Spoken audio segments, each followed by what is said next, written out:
A federal judge just slammed Donald Trump and put him in his place for pardoning the 1,500 January 6th insurrectionists, including those that were violent and those that were convicted of seditious conspiracy. You know, it's so funny how the Republican Party tries to claim to be the party of the police and backing the blue and law and order, and then Donald Trump, the convicted felon, goes and pardons people who beat police officers and try to overthrow the government. It's insane. So I want to read you these comments from the federal judge, and then later I want to show you a clip of a Republican congressman getting pushed on this topic and embarrassed live on air. So federal judge Beryl Howell, who presided over a number of different January 6th insurrectionist cases, had some comments for Donald Trump. According to Caitlin Collins from CNN, Judge Beryl Howell is blasting the decision to drop charges against January 6th rioters, saying, quote, "No grave national injustice occurred." She went on to say, "No process of national reconciliation can begin when poor losers whose preferred candidate loses an election are glorified for disrupting a constitutionally mandated proceeding in Congress and doing so with impunity that merely raises the dangerous specter of future lawless conduct by other poor losers and undermines the rule of law." Yet, this presidential pronouncement of a national injustice, as Donald Trump claimed, is the sole justification provided in the government's motion to dismiss the pending indictment. What an amazing response to Donald Trump. And she's absolutely right. Thank you to Judge Beryl Howell for not only presiding over these January 6th cases during the past 4 years and giving them sentences that they deserve, but also for calling Donald Trump out on this. There was no grave national injustice. The only injustice that took place here is the fact that these 1,500 rioters, including, again, many who were violent to police officers, are now on the street. They're free people just because Donald Trump wanted them to be and because they committed violence on Donald Trump's behalf. And I love this comment right here, that this merely raises the dangerous specter of future lawless conduct by other poor losers and undermines the rule of law. Donald Trump has set the precedent that if you break the law on his behalf to help him and his election prospects, then you will get a pardon. There's nothing wrong with that. You can just do it. You can just do it. And I also love how frank Judge Beryl Howell is being here by calling them losers. When poor losers whose preferred candidate loses an election are glorified for disrupting a constitutionally mandated proceeding in Congress. That's right. We have to be honest about who these folks are. They're losers who lost an election and tried to break our democracy with violence and conspiracy. And they deserve the sentences that they got. People who were serving 15 plus years for seditious conspiracy are now on the street. Speaking of which, just to really add to what Judge Beryl Howell is saying here and how the Republicans have completely corrupted themselves, compromised any last morals that they had when it comes to protecting criminals, or should I say punishing criminals. Take a look at this.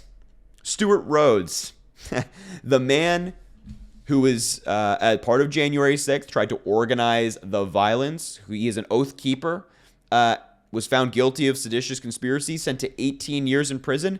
Here he is today in the Capitol complex, on Capitol Hill, right there. You can see him right there on Capitol Hill. They're freely walking among our government, among the building, inside the building that they tried to destroy. Because of Donald Trump and Republicans, because Donald Trump gave them a clean slate, no problem. You tried to overthrow our government, you tried to conspire against our government, no problemo, says Donald Trump. And now Stuart Rhodes is sitting with a Trump hat in Congress on Capitol Hill. It's disgraceful. And I want to add one last thing to the anger that we're all feeling here. Another story I need to add on to this regarding the January 6th insurrectionists. We have new reporting from CNN today that, quote, Trump administration officials have had discussions about inviting some January 6th convicts that Donald Trump pardoned on Monday to the White House for a potential visit and meeting with Trump, two sources familiar with the discussions told CNN. They're thinking about inviting the January 6th insurrectionists to the White House. Again, go back to the precedent that Judge Beryl Howell was talking about.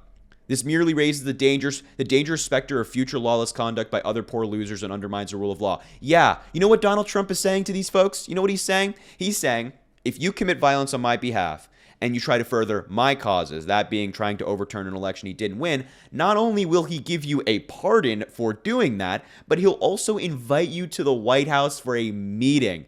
It is disgraceful. It is absolutely disgraceful what Donald Trump is doing here with the January 6th insurrectionists. And what's even worse is that this is not just Donald Trump sitting there and abusing his power as president and pardoning people who don't deserve pardons, pardoning people who tried to destroy democracy. It's that the Republican Party is falling behind Donald Trump as well. They're falling in line for him. They're saying, oh, no, it's no problem.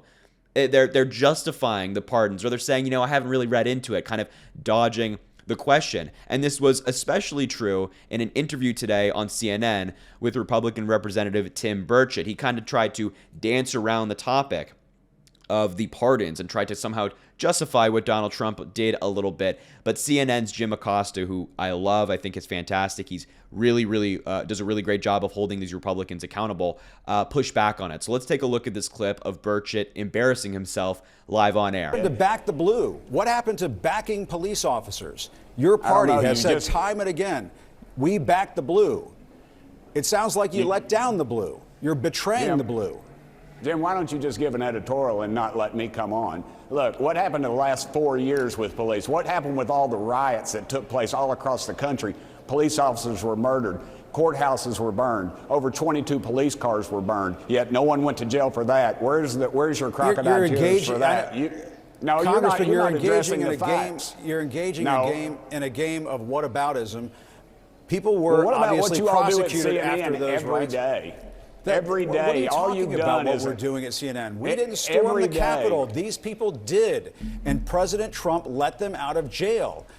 Why not just say, you were wrong, Mr. President? Say it. Why can't you say it? Jim, as I said, individually, I don't know the case, but to back the blue. Look at that. Oh my God. First of all, Jim Acosta did such an amazing job. Just say it, Tim.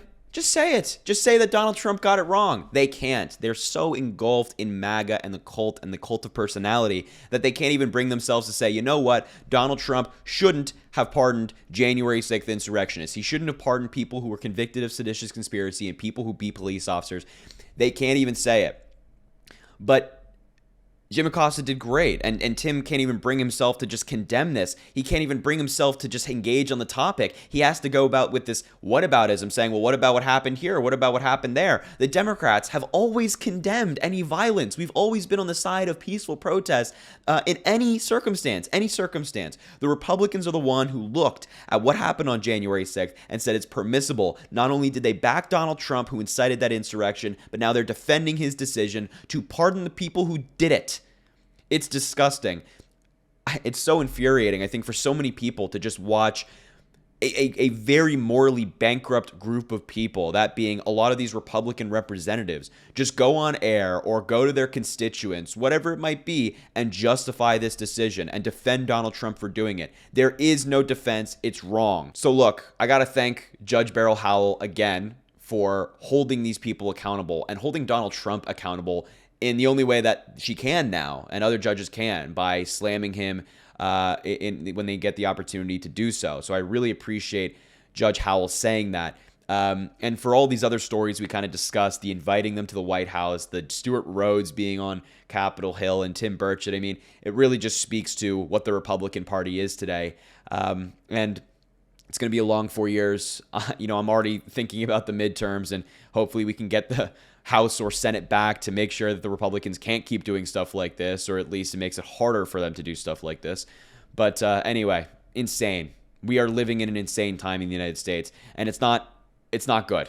It's not good by any stretch of the imagination. So anyway, I appreciate you watching. I'll leave the video there. Thank you so much for being here. Make sure to drop a like and comment down below. Let me know what you think about all of this. Subscribe to the channel. It goes an incredibly long way. It really, really helps, and I really appreciate it. And of course, share this video with anybody you think needs to see it, preferably a MAGA family member if you have one. But anyway, have a great rest of your day. I appreciate you, and be well.